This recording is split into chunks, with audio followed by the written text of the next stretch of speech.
Hi guys, pag-usapan naman natin ngayon itong presyo ng ganitong 5 piso, which is yung 1975.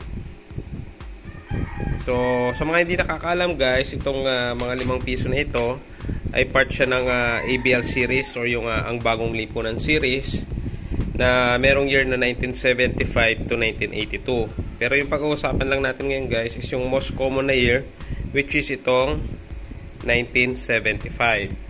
So, itong coin na ito guys ay may mga ibang klase din. Mayroong mga special and circulated, may mga proof, may mga made. So, pag-usapan natin itong ganitong kondisyon. So, sa ganitong kondisyon guys, na mga 5 piso na 1975, ang fair price ngayon yan is around 30 to 40 pesos each. So, mostly mga maramihan na yan guys, no, pag binibenta. So, may mga kakilala tayo guys na mayroong mga ganito na nagbibenta ng 40 pesos each. So, maramihan din yun, mga 40 pieces.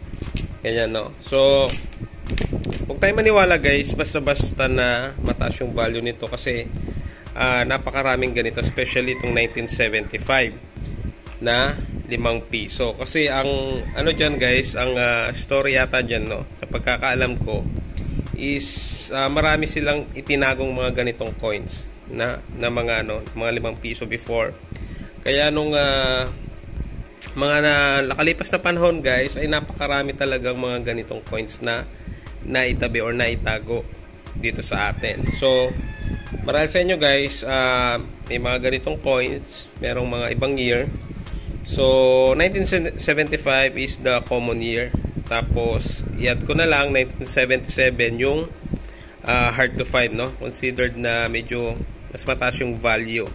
So, kung 1975 yan, yun nga, most probably mga 30 to 40 pesos lang yung value ng ganitong coin. So, yun lang guys, price update lang tayo ngayong October 2024 para meron kayong idea dito sa mga value ng mga ganitong coins.